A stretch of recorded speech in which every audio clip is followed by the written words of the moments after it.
தேவனுக்கு மகிமை உண்டாகட்டும். யாக்கோபின் புஸ்தகம் 1ஆம் அதிகாரம்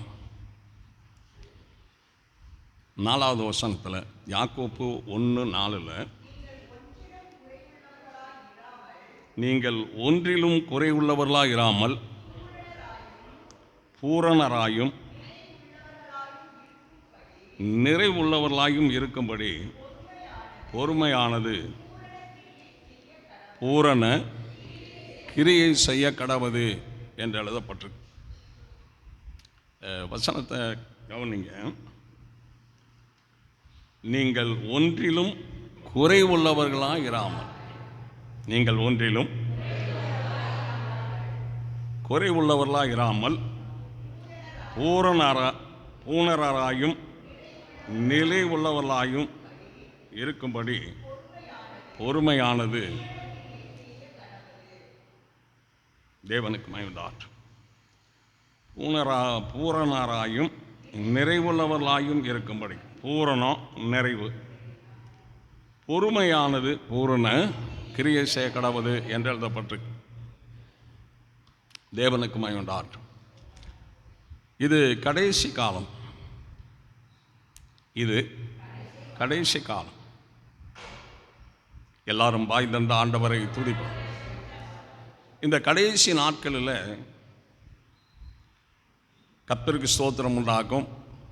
உண்மையான ஒரு பக்தி, பயபக்தி, தெய்வ பயம், இதெல்லாம் கடைசி நாட்களில் கொஞ்சம் குறைஞ்சு இருக்கும் ஜனங்களுக்குள்ள. தேவனுக்கு மகிமை உண்டாகட்டும். ஞாயிற்றுக்கிழமை அந்த காலங்களில், நான் சொல்கிறது ஒரு 55 வருஷங்களுக்கு முன்னாடி, ஞாயிற்றுக்கிழமையில் சனிக்கிழமை நைட்டு டெத் ஆகிட்டாங்கன்னு சொன்னால் அவங்கள குளிப்பாட்டி அப்படியே வீட்டில் படுக்க வச்சுட்டு 2 பேரை அங்கே உதவிக்கு விட்டுட்டு எல்லாருமே ஆராதனை செய்துட்டு தான் அடக்காராதனை பண்ணுவாங்க. கண்ணால் பார்த்துருக்குறேன்.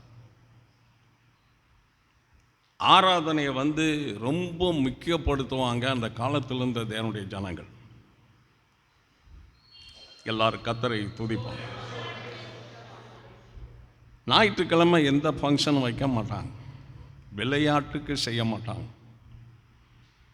ஞாயிற்றுக்கிழமை அன்னைக்கு ஒரு ஊருக்கு போகிறதோ வேலைக்கு போகிறதோ இருக்கவே இருக்காது. பாருங்க, இன்றைக்கு இருக்கிற ஜனங்கள் ஞாயிற்றுக்கிழமை தைரியமாக வேலைக்கு போகிறாங்க.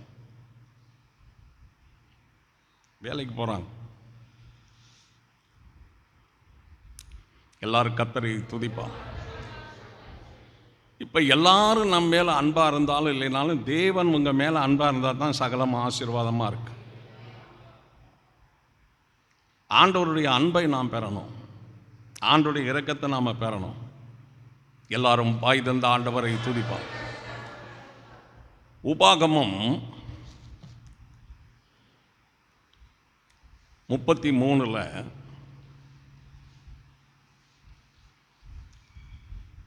உபாகமம் 33:23 கடைசி வரியில்,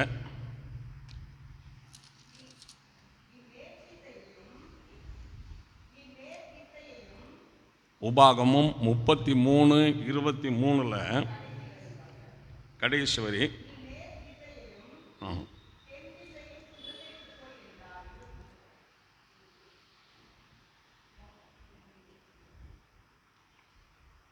கர்த்தருக்கு மகிமை உண்டாகட்டும். நீ மேற்திசையையும் தென் திசையையும் சுதந்தரித்து கொள் என்றான். இந்த மேல் திசைங்கிறது கீழ் திசைங்கிறது 2 பிரிவாக சொல்லப்பட்டிருக்குது. இது ஆவிக்குரிய நிலைமையில் எடுத்துக்கிட்டான் அப்படின்னு சொன்னால், மேல் திசைங்கிறது வாக்குத்தத்த பிள்ளைகள், கீழ் திசைங்கிறது பரிசுத்தவான்கள். தேவனுக்கு மகிமை உண்டாகட்டும். இப்போ நீ என்ன செய்ய, மேல் திசையும் தென் திசையும் சுதந்தரித்துக்கொள் என்று எழுதப்பட்டிருக்கு. சுதந்தரித்துக்கொள் என்று எழுதப்பட்டிருக்கு. இப்போ இந்த இடத்துல ஒரு பூரணம், ஒரு நிறைவு இருக்கு பாருங்க. ரெண்டு சைடும் நமக்கு ஆசீர்வாதங்கள், ரெண்டு சைடும் ஆசீர்வாதங்கள். தேவன் சொல்றாரு, ஏசாயா 49:3 கடைசி 2 வரியில், ஏசாயா 49:3 கடைசி 2 வரி, இஸ்ரவேலே நான் உம்மில் என்ன செய்வேன், மகிமைப்படுவேன் என்றார். எல்லாரும் கர்த்தரை துதிப்போம். அப்போ ஆண்டவர் நமக்கு ஆசீர்வாதங்களை கொடுக்கறது மட்டுமல்ல, அவர் ஜனங்களால் என்ன செய்கிறாரு, மகிமைப்படுறாரு. நாம் தேவனை மகிமைப்படுத்துறதுக்கு தான் இங்கே வந்திருக்கிறோம். தேவனை மகிமைப்படுத்த எல்லாரும் பாய் தந்த ஆண்டவரை துதிப்போம். தேவனை மகிமைப்படுத்த நம்ம வந்திருக்கிறோம். தேவனுக்கு மகிமைண்டார். இன்றைக்கு கர்த்தர் நம்மளை ஆசீர்வதிக்கணும்னு சொன்னால் கிறிஸ்துவுக்குள்ளே நாம் இருக்கணும். குடும்பமானாலும் சரி, குடும்பத்தாராக இருந்தாலும், வேலையாக இருந்தாலும், சகலமும் கிறிஸ்துவுக்குள்ளே இருக்கணும். அப்படி இல்லைன்னு சொன்னால் சத்தியத்துக்குள்ளே இருக்கணும். எதில் சொல்லுங்க, சத்தியத்துக்குள்ளே இருக்கணும். இல்லை அப்படின்னு சொன்னால் சபையில் கொடுக்குற பிரசங்கத்தின் ஆலோசனைக்குள்ளே இருக்கணும். இதில் ஒன்றில் ஒரு பரிசுத்தவான் இருக்கும்போது, ஒரு பரிசுத்த சௌகரியம் இருக்கும்போது அவங்க செய்கிற காரியங்கள்லாம் கர்த்தர் வாய்க்க பண்ணுவார். அவர்கள் வழிகளெல்லாம் கர்த்தர் துணையாக இருப்பார். அவர்கள் ஆசீர்வாதத்தை கண்டிப்பாக தேவன் உயர்த்துவார். தேவனுக்கு மகிமையுண்டார். ஜனங்களை ஆண்டவர் கானானுக்கு கொண்டு போகிறதுக்காக அநேக அற்புதங்களை இஸ்ரவேலில், எகிப்து தேசத்தில் இஸ்ரவேலுக்குள்ளே செய்தார், ஜனங்களை மீட்கிறதுக்காக. அதில் தேவன் வழி நடத்தி கொண்டிருக்கிறாரு, மோசே வழி நடத்தி கொண்டிருக்கிறாரு, ஆரோன் வழி நடத்தி கொண்டிருக்கிறார். அந்த எகிப்திலிருந்தே சீனாய் மலை வரைக்கும் தேவன் கூடவே வர்றாரு. தேவன் நல்லா உட்காருங்க தெம்பா, தேவன் என்ன செய்கிறாரு, கூடவே வர்றார். தேவனுக்கு மகிமையுண்டார். அப்படி தேவன் கூட வந்துக்கிட்டு இருக்கும்போது சீனாய் மலையில் தேவன் இருக்கிறாரு. மலையின் அடிவாரத்தில் இஸ்ரவேலர் பாளையம் இறங்கியிருக்கிறாங்க. தேவன் கொடுக்குற பிரமாணத்தை வாங்கிறதுக்காக என்ன செஞ்சிருக்கிறாரு, மோசே மேலே போயிருக்கிறார். எல்லாரும் பாய் தந்த ஆண்டவரை துதிப்பார். இப்போ இந்த இஸ்ரவேல் ஜனங்கள் தேவனுக்குள்ளே இருக்கிறாங்களா, இல்லை பிரமாணத்தில் இருக்கிறாங்களா, மோசேனுடைய கண்ட்ரோலில் இருக்கிறாங்களான்னு கொஞ்சம் யோசிச்சு பாருங்க. எல்லாரும் கர்த்தரை துதிப்போம். அங்கே தேவன் பிரமாணத்தை கொடுக்கறதுக்கு முன்னாடி இவங்க கன்றுக்குட்டியை உண்டு பண்ணி விக்கிரகாராதனை பண்ணி பாளையத்தில் அருவருப்பு தீட்டம் உண்டாக்கி காலேப் யோசுவா 2 பேரை தவிர எல்லாரும் கர்த்தருக்கு விரோதமாய் பாவம் செய்துட்டாங்க. எல்லாரும் பாவம் செய்துட்டாங்க. காரணம் என்னன்னா, அவங்க தேவனுடைய அற்புதங்களை கண்டாங்க. செங்கடல் வழி திறந்த உடனே நடந்து வந்தாங்க. மன்னா வரும்போது சாப்பிட்றாங்க, தண்ணீர் வரும்போது தண்ணீர் சாப்பிட்றாங்க, காடை வரும்போது இறைச்சியை சாப்பிட்றாங்க. ஆனால் தேவனுக்கிட்ட நம்பிக்கையாவோ தேவனுக்குள்ளேயோ அவங்க நிலைச்சிருக்கல. எல்லாரும் பாய் தந்த ஆண்டவரை துதிப்பார். ஒரு பூரணம், ஒரு நிறைவு உண்டாகணும்னு சொன்னால் நம்ம எதுக்குள்ள கிறிஸ்தவ வாழ்க்கை வாழ்கிறோம்னு யோசிக்கணும். கிறிஸ்தவுக்குள்ளே வாழ்கிறோமா, கிறிஸ்தவ விட்டு விலகி வாழ்கிறோமா, சத்தியத்துக்குள்ளே வாழ்கிறோமா, சத்தியத்தை விட்டு விலகி வாழ்கிறோமா, கர்த்தருடைய சபையில் நடக்கிற பிரசங்கத்தை கேட்டு அந்த ஆலோசனையின்படி நடக்கிறோமா, அந்த ஆலோசனையை விட்டு வாழ்கிறோமான்னு யோசிக்கணும். பாருங்க, எல்லாரும் பாய் தந்த ஆண்டவரை துதி. தேவனுக்கு மகிமை உண்டாகட்டும். ஒரு எல்லை சொல்லுவோமா? உபாகமம் 33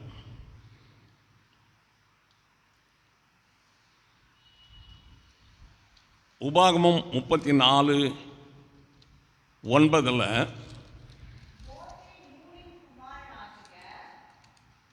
மோசே நூனின் குமாரனாகிய யோசுவாவின் மேல்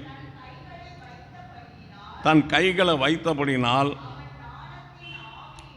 ஞானத்தின் ஆவினால் நிறையப்பட்டான் என்று இது ஒரு நிறைவு. பாருங்க, அந்த கைகளை வைத்தபோது ஞானத்தின் ஆவினாலே நிறையப்பட்டான் என்று எழுதப்பட்டிருக்கு. ஒரு எல்லை சொல்லுவோமா? இப்போ ஞானத்தினால நம்ம நிரப்பப்படணும், கிருபையினால் நிரப்பப்படணும், சமாதானத்தினால நிரப்பப்படணும். ஒரு பூர்ண நிலைமை நம்முடைய வாழ்க்கையில் வரணும். கிறிஸ்தவ வாழ்க்கையில் எந்த அளவுக்கு நம்ம வளரணும், பலன் அடையணும், தேவனோடு ஐக்கியப்படணும், தேவனுக்காக வாழணும், குடும்பத்தை தேவனுக்குள்ளே என்ன செய்யணும், நடத்தணும். இது நமக்கு தெரியணும். பாருங்க, நான் ஓடுனதும் ஓடுகிறதும் வீணாக போகாதபடி, நான் ஓடுனதும் ஓடுகிறதும் வீணாய் போகாதபடி.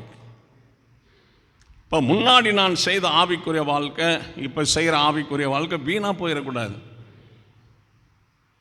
குடும்பத்துக்குள்ளே ஒரு நல்ல அன்பு, நல்ல ஒரு ஐக்கியம், நல்ல ஒரு சந்தோஷம், நல்ல ஒரு சமாதானம், ஒருத்த முகத்தை ஒருத்த பார்க்கும்போது சந்தோஷமாக பார்த்து வாழக்கூடிய ஒரு அமைப்பு இல்லைன்னா கர்த்தருக்குள்ளே அந்த குடும்பம் இல்லை, பிசாசின் கிரியைக்குள்ளே அடிமைப்பட்டிருக்குன்னு நம்ம நினைக்கணும். தேவ ஆவியானவர் கிரியை செய்ய வேண்டிய அந்த இடத்துல சாத்தான் என்ன செய்கிறான்?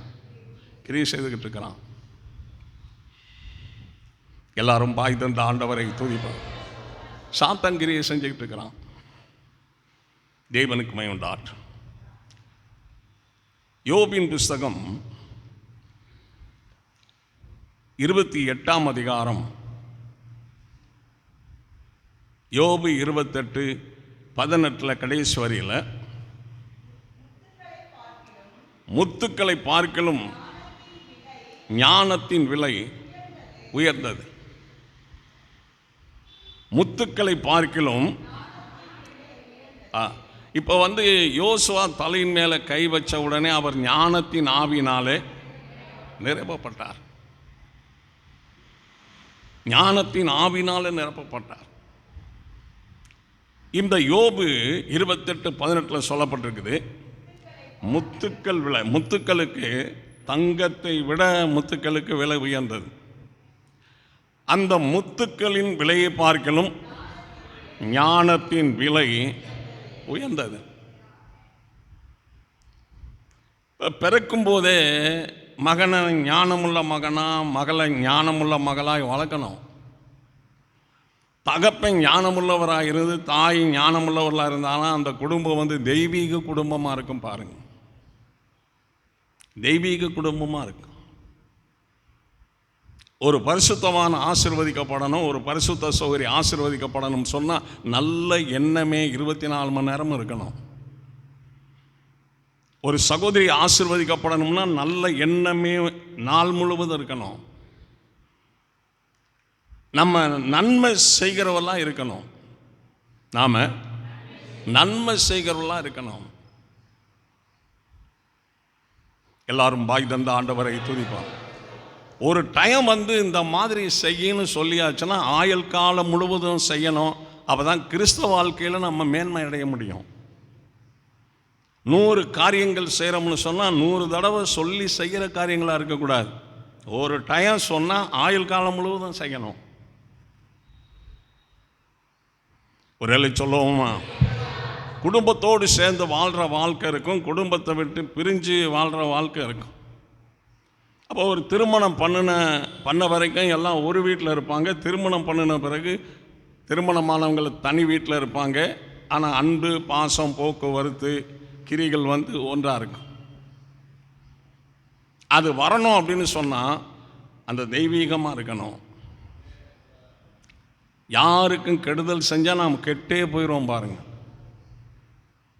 சகோதரர்களாக இருந்தாலும் சரி, சகோதரிகளாக இருந்தாலும் சத்தியத்தின்படி சொல்கிறேன், யாருக்காவது நம்ம தீமை செஞ்சோம்னா, கெடுதல் செஞ்சோம்னா நம்ம கெட்டே போயிடுவோம், முன்னேறவே முடியாது. தீமை செய்கிறவர்களுக்கு, கெடுதல் செய்கிறவர்களுக்கு தேவன் துணையாக நிற்கவே மாட்டார். கரங்களை உயர்த்தி எல்லாரும் ஆண்டவரை துதிப்போம். விளையாட்டு அல்ல. ஆண்டவர் இயேசு கிறிஸ்து தூக்கு கயிறை வாங்கி யூதாஸ் கையில் கொடுத்து போய் தூக்கு போட்டுட்டு சாகுன்னு சொன்னாரா? ஆண்டவர் சிம்சோனை பார்த்து நீ பெலிஸ்த தேசத்துக்கு போன்னு சொன்னாரா? ஆண்டவர் சாலமோனை பார்த்து நீ பாகாலை பின்பற்றுன்னு சொன்னாரா? ஞானம் இருந்தாலும், அறிவு இருந்தாலும், புத்தி இருந்தாலும் யோசித்து, நிதானித்து, யூகித்து, கெட்டதை விட்டுட்டு நல்லதை நம்ம பிடிச்சு போகும்போது தான் கர்த்தர் நம்மளோடு கடைசி வரைக்கும் இருப்பார். தொடர்ந்து தேவன் நம்மை வழி நடத்துவார். நம்மையும் நம்முடைய பிள்ளைகளையும் தேவன் ஆசீர்வதிப்பார். நன்மை செய்கிறவராய் சுற்றி தீர்ந்தார். இப்போ நாமும் நம்மளால் இயன்ற நன்மைகளை தான் செய்யணுமே தவிர தீமைகளை செய்யவே கூடாது. ஒரு சகோதரனை பழி வாங்கிறதோ, ஒரு சகோதரியை பழி வாங்கிறதோ, ஒரு சகோதரனை வேதனைப்படுத்துறதோ, ஒரு சகோதரியை வேதனைப்படுத்துறதோ கிறிஸ்தவ வாழ்க்கை அல்ல. ஆண்டவர் சொன்னார், உன் வேதனை நீங்கி என்ன செய்ய சுகமாக. அதான் தெய்வத்தினுடைய ஆலோசனை. உன்னுடைய வேதனை நீங்கி என்ன செய்ய. இதை கோபிக்கிறான் அப்படின்னு சொன்னால் எல்லாருக்குமே கோபிக்க தெரியும், எல்லாருக்கும் சண்டை போட தெரியும், எல்லாருக்கும் கனவீனமாக பேச தெரியும், எல்லாருக்கும் அடிக்க தெரியும், எல்லாருக்கும் அடிக்க தெரியும். எல்லாரும் கோபிக்கிறாங்கன்னு சொல்லி நானும் கோபிச்சுக்கிறேன்னு சொன்னால் கோபிக்கிறவங்களுக்கும் எனக்கும் என்ன இல்லை, வித்தியாசம் இல்லை, வித்தியாசம் இல்லை. பூமியின் கடைமுனை மட்டும் யுத்தங்களை ஓய பண்ணுறாருன்னு எழுதப்பட்டிருக்கு. அப்படிங்கிற ஒரு பரிசுத்தமானுடைய வீட்டில், ஒரு பரிசுத்த சௌகரி வீட்டில் உண்மையிலேயே அவங்க ரட்சிக்கப்பட்டவங்களாக இருந்தாங்கன்னா வருக வரைக்கும் குடும்ப சண்டை இருக்கவே கூடாது. ஒரு அளவு சொல்லுவோமா? அப்படி குடும்ப சண்டை போடுறோம் அப்படின்னு சொன்னால் தேவனை மீறி செய்கிறோம்னு அர்த்தம். தேவனை வசனத்தை மீறி நடக்கிறோம்னு அர்த்தம். எல்லாரும் பாய் தந்த ஆண்டவரை துதிப்போம். சோதரம். ஞானத்தினால யோசுவா நிறைந்தார் என்று எழுதப்பட்டிருக்கு. சங்கீதம் 104 24வது வசனத்தில் கடைசி வரியில், சங்கீதம் 104 24 கடைசி வரி,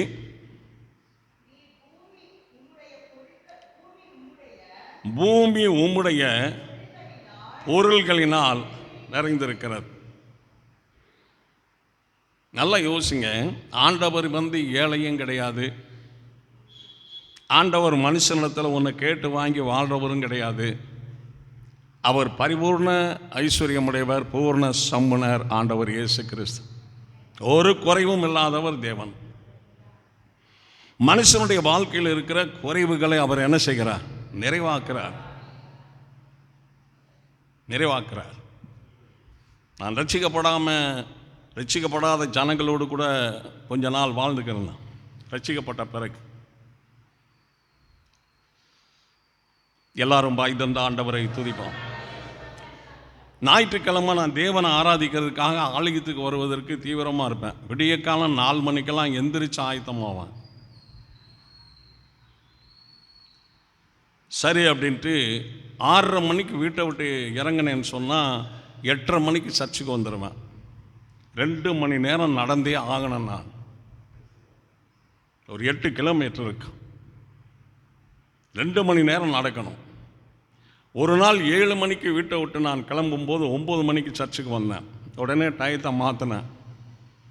6:30க்கு இனி வீட்டை விட்டு நம்ம கிளம்பிடணும் அப்படின்ட்டு 6:30க்கே வீட்டை விட்டு நான் கிளம்புவேன்.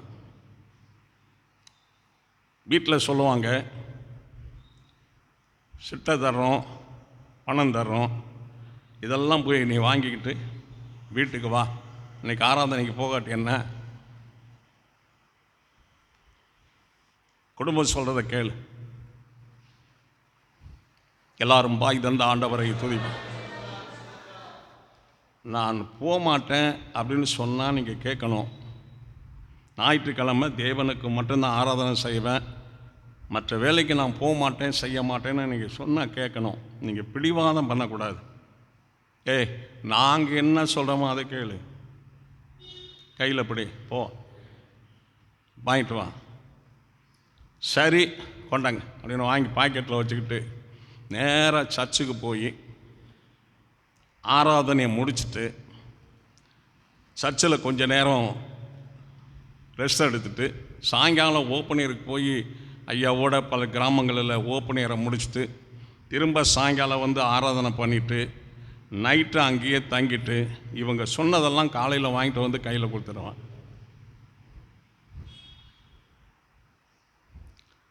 எப்போ வாங்கிட்டு வர சொன்னோம்? ஞாயிற்றுக்கிழமை. எப்போ கொண்டாந்து கொடுக்குற? திங்கக்கிழமை. நாங்கள் சொன்னது என்ன, நீ செய்தது என்ன? நான் சொன்னது என்ன, நீங்கள் வந்து செய்ய சொன்னது என்ன? ஞாயிற்றுக்கிழமை சர்ச்சுக்கு தான் போவேன்னா விட்டுறணும். என் ஆண்டவருடைய ஆராதனை நான் விட மாட்டேன், கண்டிப்பாக போவேன். தேவன் சொன்னபடி அந்த காரியத்தை செய்தேன், நீங்கள் சொன்னபடி இந்த காரியத்தை செய்திருக்கிறேன், வாங்கி சாப்பிடுங்க. அடுத்த வாரம் கொடுத்தாலும் இப்படி தான் நான் நடப்பேன். எல்லாரும் பாய் தந்த ஆண்டவரை துதி. நான் உண்ணுகிற உணவை விட, நான் வாழ்கிற வாழ்க்கையை விட, நான் சுவாசிக்கிற சுவாசத்தை விட என் ஆண்டவருடைய ஆராதனை எனக்கு மிகவும் முக்கியம். என் ஆண்டவர் பெரியவர். குடும்பத்தில் நம்ம சாட்சியாக இருக்கணும், உறவினர்களுக்குள்ளே நம்ம சாட்சியாக இருக்கணும். கிறிஸ்தவ வாழ்க்கையில் பலகீனமாக இருக்க மட்டும் எதையும் நம்ம சாதிக்க முடியாது, எதிலும் வளர முடியாது, எதிலும் ஜெயிக்க முடியாது. எல்லாரும் பாய் தந்த ஆண்டவரை துதிக்கும். அதில் வந்து நாம் என்ன செய்யணும்னா பலன் கொள்ளணும். பாருங்கள், எந்த வாழ்க்கையில்? கிறிஸ்தவ வாழ்க்கையில். எல்லாரும் பாய் தந்த ஆண்டவரை துதிப்பார். பூமி முது பொருளினால் என்ன செய்யுது? எல்லாரும் சொல்லுங்க, பூமி. இப்போ நல்லா யோசிங்க. மரத்தை உண்டு பண்ணார், மரத்தை விற்று பிழைக்கிறாங்க. மாட்டை உண்டு பண்ணார், பாலை விற்று பிழைக்கிறாங்க. மீனை உண்டு பண்ணார், மீனை விற்று பிழைக்கிறாங்க. ஆட்டை உண்டாக்குனார், கோழியை உண்டாக்குனார், எல்லாம் உண்டாக்குனார். கீரையை உண்டாக்குனார், காய்கறிகளை உண்டாக்குனார், கனிகளை உண்டாக்குனார், மண்ணை உண்டாக்குனார், கல்லை உண்டாக்குனார். எல்லாமே என்ன நிறைந்திருக்கு? பொருட்களினால. எல்லாரும் வாய் தந்த ஆண்டவரை துதி. நாம் உண்ணுகிற உணவு கூட, குடிக்கிற தண்ணி கூட அவர் உண்டாக்கி நமக்கு கொடுத்தது. அவர் ஞானத்தில் மகா சிறந்த தேவன். சமுத்திரத்தில் இருக்கிற தண்ணீரை மேலே வரவழைத்து, மின்னலை வரவழைத்து, மேகத்தை வரவழைத்து, இடியை உண்டாக்கி அவர் தண்ணி கொடுத்தாருன்னு சொன்னால் அப்படி பூமியே தாங்க முடியாத அளவுக்கு தண்ணி போகுது. தாங்க முடியாத அளவுக்கு. மனுஷனுக்கிட்ட ஒரு தண்ணி கேட்டால் ஒரு செம்பு தண்ணி தருவாங்க. ஒரு குடம் தண்ணி வேணும்னு சொன்னால் ஒரு நாளைக்கு கொடுப்பாங்க. 5 நாளைக்கு போய் 5 குடம் தண்ணி வாங்கிடவே முடியாது.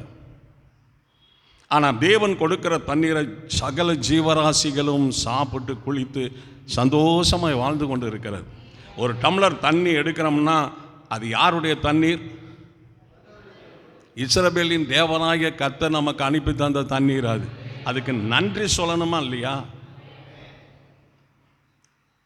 ஒரு சொல்லுவோமா? நீதிமொழிகளின் புஸ்தகம் 24:4, நீதிமொழிகள் 24:4, அறிவினாலே அறைகளில் அருமையும் இனிமையுமான சகலவித பொருட்களும் நிறைந்திருக்கும். பிரதர் கவனிங்க, பிரதர். எல்லாரும் வாய் தந்த ஆண்டவரை துதி. பைபிள் எடுத்து பாருங்க, கவனிங்க. சத்தியம் முக்கியமான டைம் இல்லை. ஒரு அலை சொல்லுவோமா? எதுனால? அறிவுனால. இப்போ தேவன் நிறையா செல்வத்தை உண்டாக்கி இருக்கிறார். அங்கங்கே பார்த்தீங்கன்னா செங்கல் அடிக்கிட்டு மணலை குமிச்சுக்கிட்டு ஜல்லிக்கல்லை வச்சுக்கிட்டு வியாபாரங்கள் பண்ணுறாங்க. பூராமே அகில நாடுகளிலும் வாழுகிற தேவனுடைய பிள்ளைகளும் தேவனுடைய பிள்ளைகள் அல்லாதவர்களும் தேவனுடைய பொருளை தான் அனுபவிக்கிறாங்க. நாமும் கூட கர்த்தருடைய பொருளை தான் என்ன செய்கிறோம்? அனுபவித்து கொண்டு இருக்கிறோம். எல்லாரும் பாய் தந்த ஆண்டவரை துதிப்பாங்க. இப்போ தேவனை நம்ம கனம் பண்ணி தேவனை மகிமைப்படுத்தி தேவனுக்கு பயந்து நம்ம வாழணுங்க. தேவனுக்கு பயந்து வாழணும். இப்போ தேவன் நமக்கு எனக்கு தேவன் 70-80 வருஷம் கொடுத்துருக்கிறாரு அப்படின்னு சொன்னால் 80 வருஷம் மட்டும்தாங்க நான் வாழ முடியும் பூமியில். என்னுடைய ஞானத்தினாலேயோ என்னுடைய அறிவினாலேயோ என்னுடைய செல்வத்தினாலேயோ வேலைனாலேயோ பதவினாலேயோ ஒரு 10 வருஷம் நானே எக்ஸ்டெண்ட் பண்ணிக்க சொல்லுங்க முடியாது. நாட்டை ஆண்டாலும் சரி, நாட்டில் ஐஸ்வர்யவான்களாக இருந்தாலும் சரி, நாட்டில் வாழ்ந்தாலும் சரி, ஒரு தன்னுக்கு தானே ஒரு ஆயுசாக்களை அதிகரித்து கொள்ள முடியாது. அந்த ஆயுசு நாட்கள் எல்லாருடைய ஆயுசு நாட்களுக்கும் சர்வ அதிகாரி மேலானவர் ஆண்டவர் இயேசு கிறிஸ்து. அவர் தான் எசேக்கியாவுக்கு 15 வருஷம் நான் எக்ஸ்டெண்ட் பண்ணியிருக்கிறேன்னு சொன்னார்.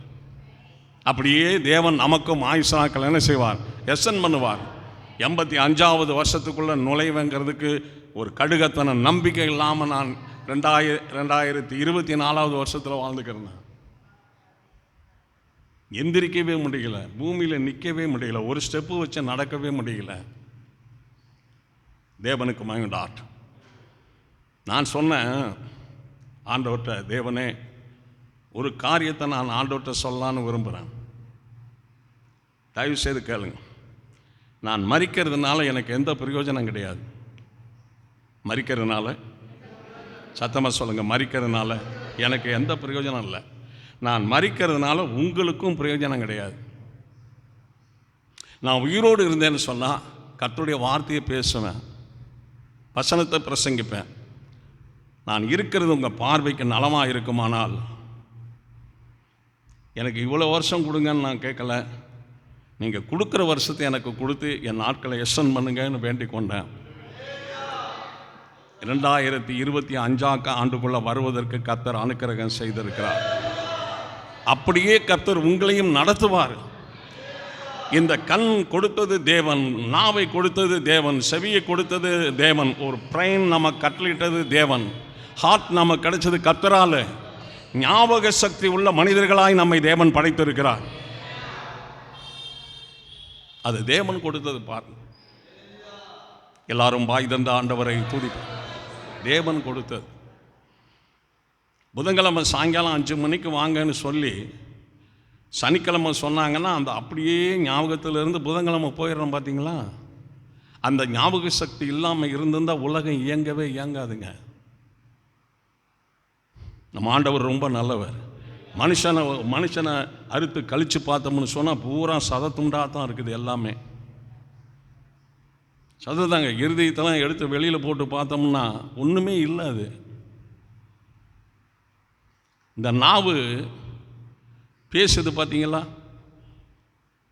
எத்தனை ஆச்சரியமான விஷயம். எல்லாரும் வாய் தந்த ஆண்டவரை துதிப்போம். இதில் ஆண்களுக்கு தனி குரலாகவும் பெண்களுக்கு தனி குரலாகவும் தேவன் அமைத்திருக்கிறார். அப்படி தேவன் சிருஷ்டிக்கும் போது ஆண்களுக்கு தாடி மீசை இருக்கு, பெண்களுக்கு தாடி மீசை இல்லை. பாருங்க, அவங்களுக்கும் தாடி மீசை இருந்துச்சுன்னு சொன்னால் கதி என்ன ஆகும்? கரங்களை உயர்த்தி ஆண்டவரை துதிப்போம். கரங்களை தட்டி எல்லாரும் ஆண்டவருக்கு நன்றி செலுத்துவோம். ஆமென்.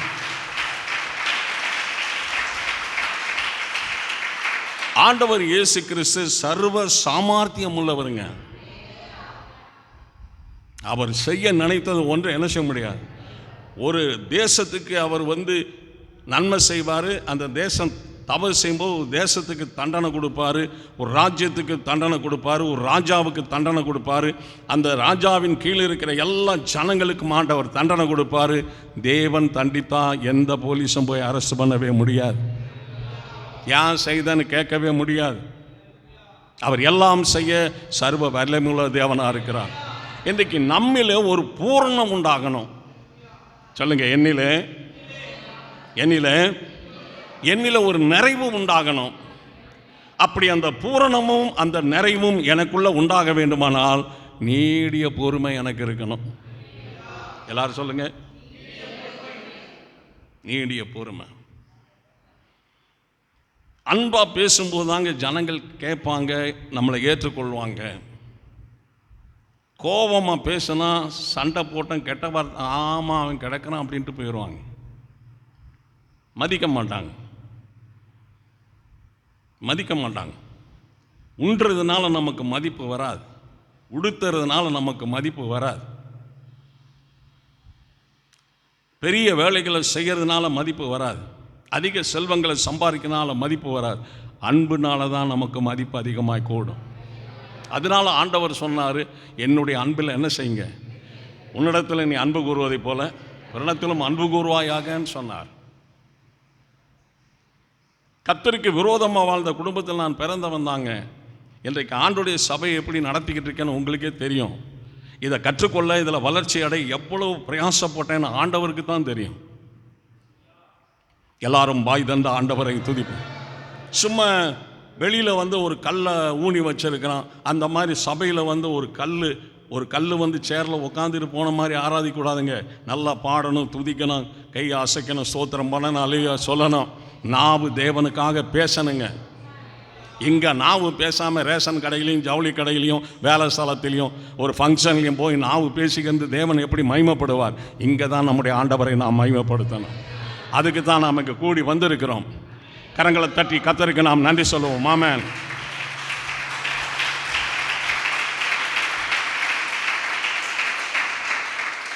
பிரசங்கியின் புஸ்தகம் 1ஆம் அதிகாரம், பிரசங்கி 1:8 வசனத்தில், எல்லா வருத்தத்தினால் நிறைந்திருக்கிறது. இந்த பூமியில் பார்த்தீங்கன்னு சொன்னால் சகலமும் எதில் நிறைந்திருக்குது? வருத்தத்தினால. அது ரட்சிக்கப்படாத ஜனங்களுக்கு அந்த வருத்தங்கள் இருந்தாலும், ரட்சிக்கப்பட்ட தேவனுடைய பிள்ளைகளும் அநேக விஷயங்களை என்ன செஞ்சுருக்காங்க? வருத்தப்பட்டிருக்கிறாங்க. மகனால், மகளால், மருமகளால், பக்கத்து வீட்டுக்காரர்களால். அண்ணன் தம்பியாக தான் இருப்பாங்க 2 பேரும், பிரதர்ஸ். வரப்பில் நடக்க விட மாட்டாங்க, அண்ணன் தம்பியாக தான் இருப்பாங்க. அவர் முறையில் தண்ணி பாய்ச்சினாருன்னா என் முறையில் நீ தண்ணி எடுக்கக்கூடாதுன்னு சொல்லுவாருங்க. அவர் தண்ணி எல்லாம் அவங்க அப்பா வீட்டு தண்ணி இல்லை, ஆண்டவருடைய தண்ணீர். கரங்களை உயர்த்தி ஆண்டவரை துதிப்போம். கரங்களை தட்டி எல்லாரும் ஆண்டவருக்கு நன்றி செலுத்துவோம். மாமே,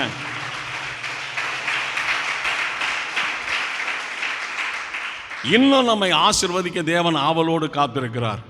இன்றைக்கு ஆண்டவர்கிட்ட சொல்ல வேண்டிய காரியம்னா, ஆண்டவரே, பிப்ரவரி மாதம் முதல் ஞாயிற்றுக்கிழமை ஆராதனையில் ஒரு பூரணம், ஒரு நிறைவு அப்படின்னு நீங்கள் சொன்னதுக்காக சோதரம். அந்த பூரணம் என்னிலே, அந்த நிறைவு என்னிலே, அந்த பூரணம் என் பிள்ளைகளிலே, அந்த நிறைவு என் பிள்ளைகளுக்குள்ளே உண்டாக தேவரீர் அனுக்கிரகம் செய்யும் என்று சொன்னால் அப்படியே தேவன் செய்வார். எத்தனை பேர் விசுவாசிக்கிறீங்க? தேவனுக்கு மகிமை உண்டாகட்டும். ஆண்டவர் ஆசீர்வதிக்கணும். கர்த்தருடைய பிள்ளைகள் கொஞ்சம் கவனிங்க, நான் சொல்கிறத பாயிண்ட்டை கொஞ்சம் கவனிங்க. ஆயிரக்கணக்கான சொந்தங்கள், சொந்தக்கார குடும்பங்கள், நண்பருடைய குடும்பங்கள், வேலை ஸ்தலத்தில் வேலை செய்யும்போது அங்கே பழகினவர்கள், அவங்க குடும்பங்கள்லாம் இருக்கும். இந்த உலகத்தில் பிறந்து வாழ்க்கையை தொடங்கின நாம் சூரியன் உதித்து சூரியன் அஸ்தமிக்கிறது போல் இந்த சரீரம் பிறந்து ஒரு வாழ்க்கை ஆரம்பித்தது. அது ஒரு நாள் அந்த வாழ்க்கை என்ன செய்யும்? வாய்த்தருன்னு சொல்லுங்கள், சத்தமாக சொல்லுங்கள், முடியும். அந்த வாழ்க்கையை முடிக்கும்போது இங்கே உண்டான சொந்தங்கள் ஒன்றுமே நமக்கு சொந்தமாக இருக்காது. சரியா தவறா? எனக்காக இருந்தாலும் அப்படி தான். நான் ஏன் இவ்வளவு துரிதமாக ஆண்டோடைய காரியத்தில் இருக்கேன்னு சொன்னால், செத்து போயிட்டேன்னா ஒன்றுமே கர்த்தருக்கு நான் பூமியில் செய்ய முடியாது. உயிரோடு இருக்கும்போது என் தெய்வத்துக்கு ஏதாவது நான் செய்யணும். அதான் என்னுடைய வாஞ்சை. அப்படி இந்த உலகத்தில் எல்லாவற்றையும் இழக்கும்போது நம்முடைய சரீரம் தனியாக போகும். அது சிலர் அடக்கம் பண்ணுறாங்க, சில பேர் எரிச்சு போட்டுறாங்க. ஆத்துமா தனித்து நிற்கும். அந்த நேரம் ஆண்டவர் இயேசு நம்முடைய ஆத்துமாவுக்கு சொந்தக்காரராக இருக்கணும். இப்போ ஆண்டவரை நம்ம சொந்தப்படுத்தினா தான் அன்றைக்கு ஆண்டவர் நமக்கு சொந்தமாக நிற்பார். ஒரு ஆளு சொல்லுவோமா? அப்போ இங்கே எல்லாம் முடியும் போது அங்கே நமக்கு ஒரு நிறைவு, அங்கே நமக்கு ஒரு பரிபூரணம் இருக்கணும். பரலோகத்தில் பேசுங்க, பரலோகத்தில் பரிபூரணம் இருக்கணும். இங்கேயும் இருக்கணும், அது அங்கேயும் இருக்கணும். அப்போ நான் உயிரோடு இருக்கும்போது என் தேவனிடத்தில் என்னுடைய பலனை எவ்வளவு நான் சேர்த்து கொள்ளணுங்கிற ஒரு தீர்மானம் நமக்கு இருக்கணும். அல்லேலூயா. என்ன இருக்கணும்? தீர்மானம். அப்படின்னா அந்த உலகத்தில் எல்லாம் என்ன செய்யுது? வருத்தத்தினால நிறைந்திருக்கு, ஞானத்தினால நிறைந்திருக்கு, வருத்தத்தினால நிறைந்திருக்கு. இப்போ நம்ம ஞானத்தை பெறணும் பாருங்க. எதை? எல்லாரும் சொல்லுங்க, எதை? ஞானத்தை பெறணுங்க. ஞானத்தை பெறணும்.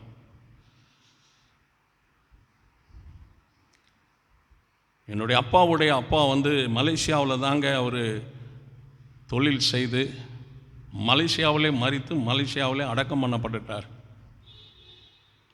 அவர் வந்திருக்கும்போது ஒரு தடவை சொன்னேன், என்னை கூட்டிகிட்டு போங்கப்பா அப்படின்ட்டு. அடுத்த முறை வரும்போது நான் கூட்டிகிட்டு போகிறேன்னு சொன்னார். ஆனால் அதெல்லாம் தடையாகிருச்சு. ஏன்டா இப்படி தடையாகுதுன்னு நான் நினச்சேன். இந்த வேலைக்கு கர்த்தர் நியமிச்சதுனால எந்த பக்கமும் என்னை போக விடலை. ஆரம்பத்திலேருந்தே அவர் எல்லாரும் பாய் தந்த ஆண்டவரை துதிப்போம். அவர் அங்கே சம்பாரித்து கல்லாத்திப்பட்டிங்கிற இடத்துல நிறையா நிலங்களை வாங்கி போட்டிருக்கார். அந்த காலத்தில் அங்கே போய் கொஞ்ச நாள் எங்கள் தோட்டத்தில் விவசாயம் பண்ணிக்கிட்டு இருந்தான். ஆண்டவர் அறிவார்.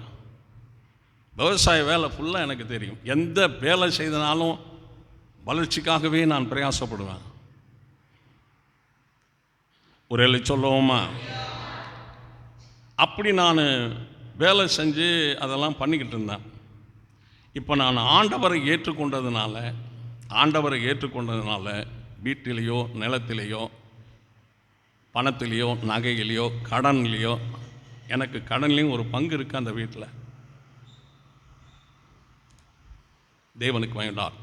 என் குடும்பம் கர்த்தருக்கு விரோதமாக வாழ்ந்த குடும்பம். இப்போ நான் அவங்கக்கிட்ட சொத்து கேட்டேன் அப்படின்னு சொன்னால் அவங்க சொல்லுவாங்க, நம்ம வீட்டில் முன்னோர்கள் இறந்து போனாங்க, அவங்களெல்லாம் நம்ம தெய்வமாக வச்சு வழிபட்டுக்கிட்டு இருக்கிறோம். இப்போ நாங்கள் வழிபட்டுக்கிட்டு இருக்கிற அது வேண்டாங்கிற, இயேசு தான் வேணுங்கிற, சொத்து மட்டும் உனக்கு வேணுமோன்னு கேட்பாங்கல்ல அப்படின்னு நானாக யூகிக்கிறேன். எல்லாரும் பாய் தந்த ஆண்டவரை துதிப்போம். இந்த இடத்துல அந்த கேள்வியை கேட்கும்போது அதுக்கு பதில் சொல்கிற மாதிரி, அதுக்கு எதிர்ப்பு தெரிவிக்கிற மாதிரி, அதை மேற்கொள்கிற மாதிரி நம்மக்கிட்ட என்ன சாமர்த்தியம் இருக்குதுன்னு பார்த்தேன். இந்த கேள்வியை அவங்க கேட்கும்போது அவங்கக்கிட்ட பதில் சொல்ல எனக்கு வார்த்தையே இல்லை. எல்லாரும் பாய் தந்த ஆண்டவரை துதிப்போம். தேவனுக்கு மகிழ்ந்தார். அப்படி பேசும்போது என் சகோதரன் சொன்னார், நீ அந்த சர்ச்சுக்கு போகிறதுக்கு முன்னாடி நம்ம சேர்ந்து வேலை செஞ்சோம், சம்பாரித்தோம், உண்மைதான். நீ இப்படி போயிட்டதுனால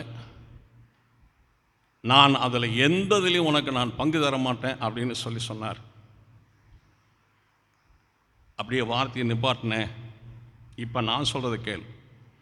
நான் தேவனுடைய மனுஷனாக தேவனுடைய பிள்ளையாக மாறிட்டதுனால அதில் என்ன நீ கொடுத்தாலும் நான் வாங்கவே மாட்டேன்னு, இது உறுதின்னு சொன்னேன். எல்லாரும் பாய் தந்த ஆண்டவரை துதிப்போம். கர்த்தருக்குன்னு விட்டுட்டேங்க. நான் இன்றைக்கி ஏன் காலையில் சர்ச்சுக்கு போனேன், ஏன் பாடுனேன், இன்றைக்கி ஏன் போனேன், அன்றைக்கி ஏன் போனேன், இன்றைக்கி போகாத அன்னைக்கு, பூமியில் சொல்கிறதுக்கு எனக்கு ஆட்களே கிடையாதுங்க. முதல்ல அந்த கட்டெல்லாம் அவிழ்த்தங்க, அந்த அடிமைத்தான நுகங்கள்லாம் முறித்தங்க கர்த்தருடைய நாமத்தினால். நான் 24 மணி நேரம் கர்த்தருக்கு பிரயோஜனமான மனுஷனாய் சேவகம் பண்ணி வாழ விடுதலை வேணுங்கிறத நான் உணர்ந்தேன். எல்லாரும் பாய் தந்த ஆண்டவரை துதிப்பான். இன்றைக்கு தண்டில் சேவகம் பண்ணுகிற எவனும் பிழைப்புக்கு அடுத்த அலுவல்களிலே சிக்கிக்கொள்ள மாட்டான்னு ஆண்டவர் சொன்னார். இன்றைக்கு அநேகர் சிக்கிக்கிட்டு தாங்க தேவன் சொல்கிறத கேட்காம அந்த ஏவாள் சொன்னதை கேட்டதுனால தாங்க ஆதி தலையே அடியாயிருச்சு. எல்லாரும் வாய் தந்த ஆண்டவரை துதி. கரங்களை தட்டி எல்லாரும் ஆண்டவருக்கு நன்றி செலுத்துவோம். ஆமென்.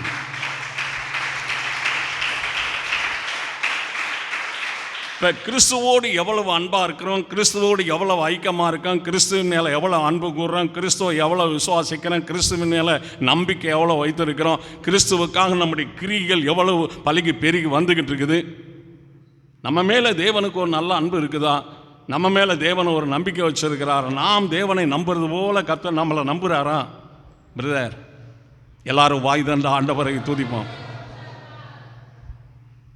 அடிக்கடி சொல்லுவேன், தேவனே 100க்கு 100 நான் உண்மை நம்பியிருக்கிறேன். தேவன் என்னை நம்பி கொடுத்த வேலையை உண்மையாக செய்து நிறைவேற்றுவேன். தயவு செய்து என்னை நம்புங்க. நீங்கள் சில சமயத்தில் சொல்லுவேன், கோடு போடுங்க ஆண்டவரே, கோடு போடுங்க என் லைஃப்பில். கோட்டை தாண்ட மாட்டேன் நான். கோட்டை எல்லாரும் சொல்லுங்கள், கோட்டை தாண்ட மாட்டேன். எல்லாரும் வாய் தந்த ஆண்டவரை துதிப்போம்.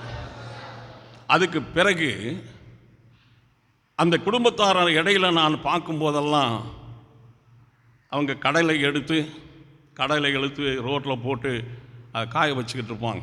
நான் அந்த பக்கமாக ஊழியத்துக்கு போவேன். அவர் வருவார், நல்லா இருக்கிறியாப்பா, நல்லா இருக்கிறப்பா, வீட்டில் எல்லாம் எப்படி இருக்காங்க, எப்படி நல்லா இருக்கிறான், இன்னும் கிறிஸ்துவுக்குள்ளே தான் இருக்கேன், சாகு வரைக்கும் அங்கே தான்ப்பா இருப்பேன். எல்லாரும் வாய் தந்த ஆண்டவரை துதி. சலிச்சு போச்சுன்னு ஒன்றும் இல்லை. இல்லைப்பா, சமைச்ச சாதமும் குழம்பும் தான் சலிக்கும், இது அன்பு சலிக்காதுப்பா. நான் கிறிஸ்துவின் மேலே அன்பு வச்சிருக்கேன், கிறிஸ்து என் மேலே அன்பு வைத்திருக்கிறார். கிறிஸ்துவின் அன்பிலிருந்து நம்மை பிரிப்பவன்.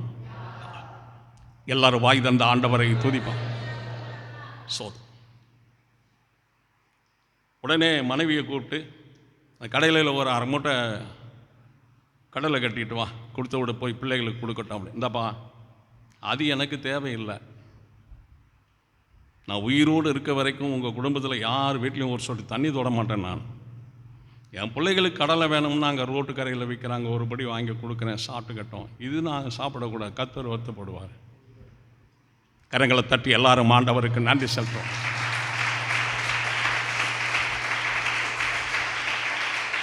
எல்லாரிடத்திலும் அன்பாக இருக்கணும், எல்லாரிடத்திலும் பழகணும். எல்லாரிடத்திலும் அன்பாக இருந்து எல்லாரிடத்திலும் பழகினாலும் தேவன் கொடுத்த பரிசுத்தத்தை காத்துக்கொள்வதில் தேவனுடைய பிள்ளைகள் கவனமாக இருக்கணும். தேவனுக்குமே உண்டாட்டும். இஸ்ரவேல் தேசத்தில் சிம்சோன் நல்ல அழகான அப்பங்களை சுட்டு இறைச்சிகளை சுட்டு பொரித்து சாப்பிட்டுக்கு இருந்த ஒரு மனுஷன் கடைசியில், அது அப்படி சொன்னால் கர்த்தர் எது வருத்தப்படுவாரா என்ன தெரியல, சிம்சோனுக்கு பலன் இருந்ததா, நான் ஞான அறிவு இருந்ததா என்னன்னு நமக்கு தெரியல, போய் ஒரு வேசி வீட்டில் வந்து படுத்துக்கிட்டு அவள் வேசித்தனம் பண்ணி கொண்டாந்து அப்பஞ்சூட்டு இறைச்சி பொறிச்சு கொடுக்கறத வேசி வருமானத்தில் சாப்பிட்டுக்கிட்டு அங்கே இருக்கிறாருங்க. இவர் எப்படி பரிசுத்தவான்னு சொல்லி கொஞ்சம் யோசிச்சு பாருங்க. குறிகாரனையும், நாள் பார்க்குறவனையும், நட்சத்திரம் பார்க்குறவனையும், விக்கிரகாரணம் பண்ணுறவனையும் தேசத்தில் இல்லாதபடி அழித்து போடுன்னு ஆண்டவர் சொன்னார். அப்படியே சவுல் அவருடைய ராஜ்யத்தின் துவக்கத்தில் சோசியம் பார்க்குற எல்லாத்தையும் இஸ்ரேல் தேசத்தை விட்டு விரட்டிட்டார், வெளியே போங்கடான்னு. அவர் கர்த்தருக்குன்னு வாழாதனால கர்த்தர் அவரை விட்டு விலகிட்டார். கர்த்தர் அவருக்கு சத்ருவாவே மாறிட்டார். கர்த்தர்கிட்ட கேட்குறாரு, கர்த்தர் ஒரு பதிலும் சொல்லலை. ஸ்தோத்திரம். வேஷம் மாறி தன்னுடைய ஊழியக்காரனை கூப்பிட்டுக்கிட்டு வேஷம் மாறி ஒரு குறிகாரிக்கிட்ட போய் குறி கேட்குறாருங்க சவுல். அந்த அம்மா வந்து நல்லா ஒரு கண்ணுக்குட்டியை பிடிச்சி அடித்து அப்பமெல்லாம் சுட்டு போடவே குறிகாரி வீட்டில் உட்காந்துக்கிட்டு சாப்பிட்றாருங்க. இவருடைய பரிசுத்தமும், இவருடைய அபிஷேகமும், இவருடைய ராஜாவும், ராஜ மேன்மையும், ராஜ கிரீடமும், ராஜனுடைய அதிகாரமும், ராஜனுடைய ஆளுகையும் பாருங்க. எப்படி வேணாலும் வாழலாங்க, எப்படி வேணாலும் பேசலாங்க. நல்லது கெட்டதை அறிந்த தேவன் ஒருவர் பரலோகத்தில் இருக்கிறார். அவர் கண்டிப்பாக நிதானிப்பாருங்க, கண்டிப்பாக நிதானிப்பார். எல்லாரும் வாய் தந்த ஆண்டவரை துதிப்பார், கண்டிப்பாக நிதானிப்பார். ஸ்தோத்திரம். அந்த குறிகாரம்மா உனக்கு என்ன நான் செய்யணும் அப்படின்னு சாமுவேலை ஏறி வர பண்ணுன்னு சொல்கிறாருங்க. இந்த அம்மா குறி போட்டு என்ன பண்ணாங்களோ அந்த சகோதரி தெரியல, சாமுவேல் ஏறி வர்றாருங்க. பாதாளத்திலேருந்து ஏறி வர்றார். யாரை பார்க்குற அப்படின்னு. அவர் எப்படி இருக்கிறார்? நல்லா முடியெல்லாம் நீளமாக வளர்த்துருக்கா, நல்லா அழகான தாடி இருக்குது, நிலையங்கி தரித்த ஒருத்தர் வர்றார் அப்படின்னு. முகங்குப்புற விழுந்து, சவுல் முகங்குப்புற விழுந்து சாமுவேல்கிட்ட கேட்குறார், கர்த்தர் என்னை கைவிட்டுட்டாரு, அவர் தீர்க்க தரிசனத்திலேயாவது சொப்பனத்திலேயாவது ஒன்று என்னை வேலைப்படுத்த மாட்டேங்கிறாரு, உங்ககிட்ட கேட்கலான்னு தான் உன்னை வர சொன்னேன். அவர் சொல்கிறாரு, கர்த்தர் சொன்ன வார்த்தையை நீ புறக்கணித்ததுனால அவர் நீ ராஜாவாக இல்லாதபடி உன்னை புறக்கணித்தார். உன் கையில் இருந்த ராஜ்யத்தை பறித்து உன் தோழனாகிய தாவீதுக்கு அதை கொடுத்துட்டாரு. நீயும் உன் பிள்ளைகளும் நாளைக்கு என்னோடு கூட இருப்பீங்கன்னு சொன்னார். எல்லாரும் பாய் தந்த ஆண்டவரை துதிப்போம். ஓடினேன், ஓட்டத்தை முடித்தேன், விசுவாசத்தை காத்துக்கொண்டேன், நீதியின் கிரீடம். இப்போ கிறிஸ்துவுக்குள்ளே தொடங்கின ஓட்டம் கிறிஸ்துவுக்குள்ளேயே முடிக்கணுங்க. கிறிஸ்துவ விட்டு வெளியில் போய் முடிச்சிடக்கூடாது. 1000 பிரச்சனைகள் வரலாம், 1000 வருத்தங்கள் வரலாம், போராட்டங்கள் வரலாம், சோதனை வரலாம், கண்ணீர் வரலாம், கவலை வரலாம், துக்கம் வரலாம், வேதனை வரலாம், கைவிடலாம், வெறுத்து தள்ளலாம், லட்சங்கள் நடக்குமுங்க. எதுவாக இருந்தாலும் நான் கிறிஸ்துவுக்குள்ளே நிலைத்து நிற்கணும். ஆண்டவரை விட்டு நான் எங்கே இணைச்சக்கூடாது, போயிடக்கூடாதுங்க. கருப்பு பிரச்சனையும் இருக்குதுங்க, வெள்ளை பிரச்சனையும் இருக்குதுங்க. கருப்பு பிரச்சனையும் இருக்குது, வெள்ளை பிரச்சனையும் இருக்குது. நம்ம நிற்கணுங்க. எல்லாரும் பாய் தந்த ஆண்டவரை துதிப்பார். கர்த்தருக்குன்னு நம்ம நிற்கணும். ஏதாவது ஒன்றை தேவன் சந்தோஷப்படும்படி நாம் செய்யணும் பூமியில். ஒரு அல்ல சொல்லுவோமா? இப்போ எல்லா வருத்தத்தினால் என்ன செய்கிறது? நிறைந்திருக்கிறது. உபாகமும் 1:12 கொஞ்சம் வேமாடு. உபாகமும் 1:12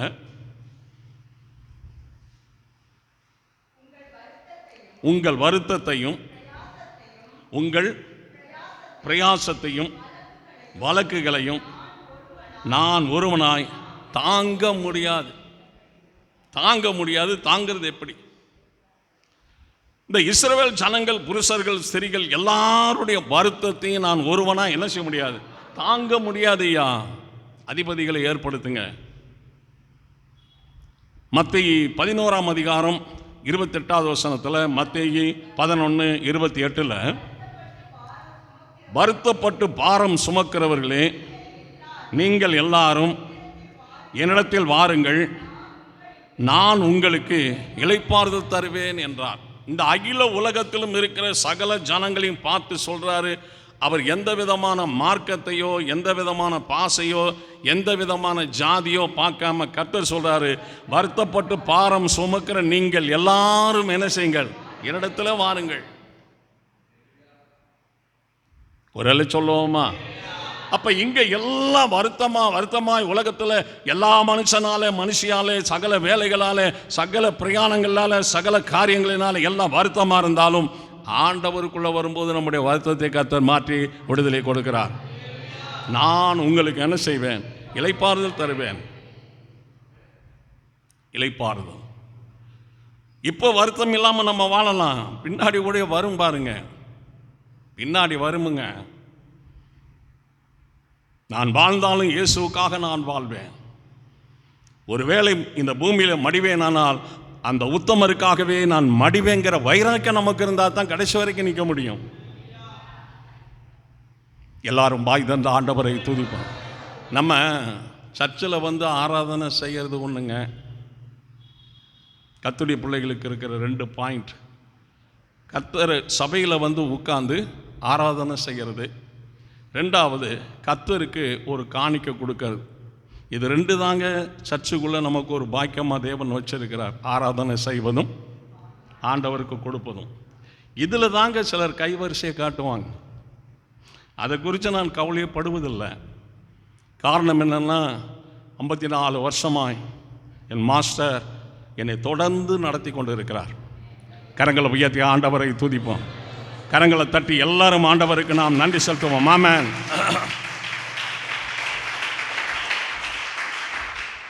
ஒரு நாள் ஆண்டவர் கைவிடவே மாட்டார். நம்முடைய கை நீளுவதை வைத்து தேவன் ஆசீர்வதிக்கிறதில்ல. எந்த இடத்துல தெய்வத்துக்குன்னு ஒன்றை எடுக்கிறதுக்கு நிற்கிறோமோ அந்த இடத்துல நம்முடைய நினைவுகளை வைத்து தேவன் நம்மை ஆசீர்வதிப்பார். உன் நினைவுகள் என் நினைவுகள் அல்ல, என் நினைவுகள் அல்ல. உங்கள் வழிகள் என் வழிகள் அல்ல. ஒரு வேளை சொல்லுவோமா, ஒரு குடும்பத்தில் என்ன வருமானம் வருது, ஒரு குடும்பத்துக்குள்ளே என்ன செலவாகுதுன்னு எல்லாருக்கும் தெரியும். ஆனால் அதே நேரத்தில் ஊழியம் செய்கிற ஊழியக்காரருடைய நிலவரங்கள் என்ன அப்படிங்கிறத யாருமே யோசிக்க மாட்டாங்க. குடும்பத்துக்கு கவலை இருக்கும், வேலை கவலை இருக்கும், பிள்ளைகள் சொன்னால் கேட்கலைங்கிற கவலை இருக்கும். சபையை குறித்த கவலை யாருக்குமே இருக்காது. முதலாவது கிறிஸ்துவுக்கு அந்த கவலை இருக்கும், ரெண்டாவது எனக்கு இருக்கும். கவலைப்படுறேன் நான். ஒரு சகோதரன் வருகையில் போகாத மாதிரி தெரிஞ்சால் கவலை உண்டாகுது. ஒரு சகோதரி குணநலம் சரியில்லை, இந்த சகோதரி வருகையில் போவாங்களா கைவிடப்படுவாங்களான்னு நினைக்கும் போது அவங்க கைவிடப்படுவாங்கங்கிறதான ஒரு ஃபீலிங் வருமானால் வேதனையாக இருக்குது. ஏன்னா அந்த ஆத்மாவுக்காய் பாடுபட்டவர் ஆண்டவர் இயேசு. தரையில் நின்றல்ல, சிலுவையில் நின்று பாடுபட்டு உயிரை கொடுத்தவர் ஆண்டவர் இயேசு ஆத்மாவுக்காக. ரெண்டாவது, நானும் வேலை செஞ்சேன்னு சொன்னால் ஒரு தகுதியான வேலை செய்வேங்க. தகுதியான வேலை செய்வேன், சம்பாதிக்க எனக்கு தெரியும். எல்லாரும் வாய் தந்த ஆண்டவரை துதிப்போம். ஆனால் ஆண்டவரை ஏற்றுக்கொண்ட நாளிலிருந்து இந்நாள் வரைக்கும் ஒரு 50 பைசா நான் வேலை செஞ்சு சம்பாதிச்சதே கிடையாது. அவரை நம்பித்தான் நிற்கிறேன். அது நிறைவோ குறைவோ, திருப்தியோ திருப்தி இல்லாமையோ, எல்லாரும் வாய் தந்த ஆண்டவரை துதிப்போம். நல்ல கரங்களை தட்டி பிதாவுக்கு நன்றி சொல்லுவோம். ஆமென்.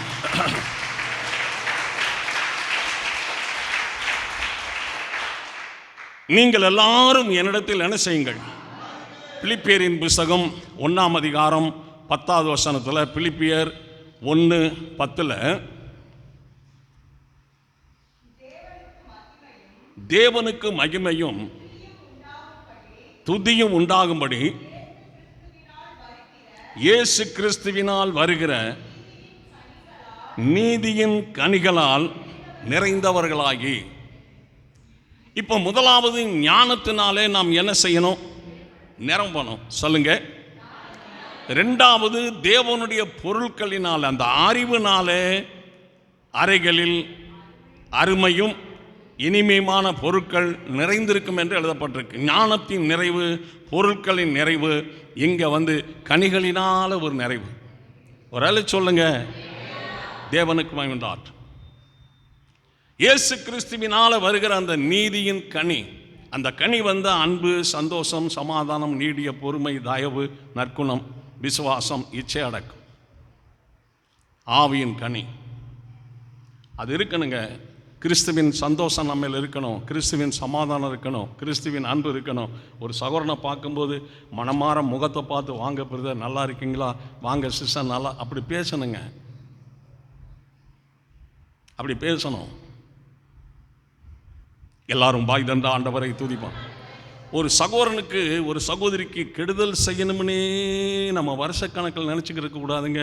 நம்ம குடும்பம் கெட்டு போயிடும், பிள்ளைகளுடைய லைஃபெல்லாம் பாழாக போயிடும். ஆண்டவர் சொன்னார், நீ நன்மை செய்தால் உனக்கு, நீ நன்மை செய்யாதிருந்தால். மத்தியின் புஸ்தகம் 21:43, மத்திய 21:43, கொஞ்சம் வேகமாடுங்க. ஆகையால் தேவனுடைய ராஜ்யம் உங்களிடத்திலிருந்து நீக்கப்பட்டு அதற்கு ஏற்ற கனிகளை தருகிற ஜனங்களுக்கு கொடுக்கப்படும். கனி கொடாத ஜனங்களிடத்திலிருந்து ராஜ்யம் நீக்கப்பட்டு கனிகளை கொடுக்கிற ஜனங்களுக்கு கொடுக்கப்படும். அந்த இயேசு கிறிஸ்துவால் வருகிற நீதியின் கனிகள்லாம் நிறையணுங்க. நீதியின் கனிகள். ஒரு ஏரியாவில் ஒரு தேவனுடைய மனுஷன் இருந்தால், ஒரு ஏரியாவில் ஒரு தேவனுடைய மனுஷன் இருந்தால், துக்கப்பட்டவங்க அங்கே வரணுங்க. ஒரு ஆறுதல் அவர் சொல்லுவார். போனால் அவர் ஒரு ஜெபம் பண்ணுவார், போனால் அவர் ஆண்டோடைய வார்த்தையை பேசுவார். வரணுங்க. நம்மளே கொடூரமாக இருந்தோம்னா எப்படி வருவாங்க? நம்மளே கொடூரமாக இருந்தால் எப்படி வருவாங்க? ஒரு நல்லா வாழ்ந்த ஒரு மனுஷன் வாழ்க்கையில் நஷ்டம் ஏற்பட்டு, நொடிப்பு ஏற்பட்டு, இழந்து போய் பிச்சை எடுத்தாக்க அது மகிமையானதா கேவலமானதா? பேசுங்க, சொல்லுங்க. என்ன இப்படி சொல்லிட்டீங்க? காது அடைக்குதில்ல, கொஞ்சம் மெதுவாக சொல்லலாம்ல, சொல்லுங்க. ஒரு பரிசுத்தவான் கோவம் போட்டு சண்டை போடுறதா அதை விட கேவலம்ங்க. அது சகோதரிகளாக இருந்தாலும் சரி, சகோதரர்களாக இருந்தாலும் சரி, எல்லாரும் பாய் தந்த ஆண்டவரை துதிப்போம்.